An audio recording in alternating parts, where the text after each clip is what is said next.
श्री गुरु भक्ति योग। सच्चा सुख सद्गुरु की सेवा में निहित है। शिष्य गुरु सेवा के द्वारा ही देहाध्यास से छूटकर ऊंची कक्षा प्राप्त कर सकता है। अपने गुरु में, गुरु की महिमा में और गुरु के नाम जप के प्रभाव में सच्ची, पूर्ण, जीवंत और अविचल श्रद्धा रखो। गुरु की संपूर्णतः शरणागति लेना गुरु भक्ति की अनिवार्य शर्त है। जब तक आपको गुरु में अखंड श्रद्धा ना जगे, तब तक गुरु की कृपा आप पर उतरेगी, ऐसी आशा मत करना। जो गुरु मुक्त आत्मा है, उनके कार्य को अश्रद्धा से या संदेह से नहीं देखना चाहिए। ईश्वर, मनुष्य एवं ब्रह्मांड के विषय में सच्चा ज्ञान गुरु से लिया जाता है। गुरु साधना रूपी नाव के कर्णधार हैं, लेकिन पतवार तो साधक को ही चलानी होगी। गुरु भक्ति तमाम आध्यात्मिक प्रवृत्तियों का मूल है। गुरु के प्रति भक्ति भाव ईश्वर प्राप्ति का सरल एवं आनंददायक मार्ग है। गुरु भक्ति धर्म का सार है। गुरु के चरण कमलों के प्रति भक्ति भाव जीवन को सचमुच सार्थक बनाता है। गुरु भक्ति का आदि, मध्य और अंत मधुर एवं सुखदायक है। गुरु प्रेम एवं संसार प्रेम दोनों एक साथ नहीं रह सकते। गुरु द्रोह ईश्वर द्रोह के बराबर है। गुरु की एवं लक्ष्मी की एक साथ सेवा नहीं हो सकती। गुरु के प्रति भक्ति भाव होना आध्यात्मिक निर्माण कार्य की नींव है। भावना का उफान या उत्तेजना गुरु भक्ति नहीं कहलाती। साधक के दुष्ट स्वभाव के नाश का एकमात्र उपाय है गुरु सेवा। गुरु बिल्कुल हिचकिचाहट से रहित, निःशेष एवं संपूर्ण आत्मसमर्पण के सिवा और कुछ नहीं चाहते।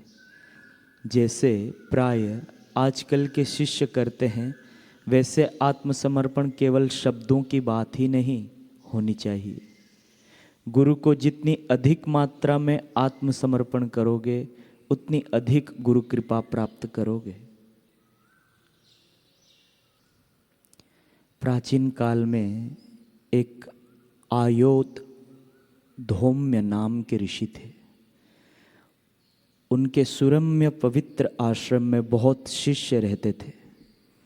उनमें एक आरुणि नाम का शिष्य बड़ा ही नम्र, सेवाभावी और आज्ञापालक था। एक बार खूब वर्षा हुई।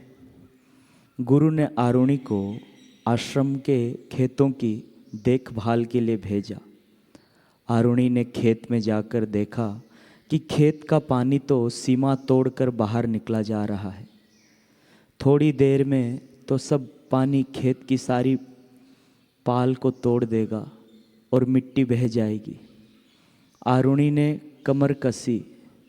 जहाँ से पानी निकल रहा था,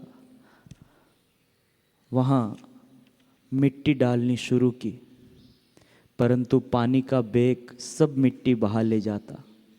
आखिर आरुणि स्वयं ही उस टूटी हुई सीमा में पानी रोकने के लिए लेट गया। उसके शरीर के अवरोध के कारण बहता पानी तो रुक गया, परंतु ऐसे उसे सारी रात ठंडे पानी में लेटे रहना पड़ा। इस प्रकार उसने खेत की पूरी देखभाल की। प्रातःकाल हुआ। आश्रम के सब शिष्य जब गुरुदेव को प्रणाम करने गए, तब उनमें आरुणि दिखा नहीं।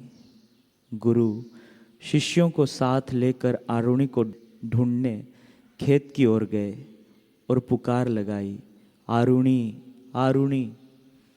आरुणि ने गुरु की आवाज़ सुनी। उसका शरीर तो ठंड से ठिठुर गया था। आवाज़ दब गई थी, फिर भी वह उठा और गुरुदेव को प्रणाम करके बोला, क्या आज्ञा है गुरुदेव। गुरु आयोध धौम्य का हृदय भर आया। शिष्य की सेवा देखकर उनका गुरुत्व छलक उठा। आरुणि के हृदय में ज्ञान की ज्योति जलाते हुए बोले, बेटा तू पढ़े बिना ही सब शास्त्रों में निपुण हो जाएगा। गुरु भक्ति द्वारा आरुणि के अंतर में शास्त्रों का ज्ञान अपने आप प्रकट होने लगा। गुरु ने उसका नाम उद्दालक रखा। धन्य है गुरु भक्त आरुणि। तू मुझे उर आंगन दे दे, मैं अमृत की वर्षा कर दूं।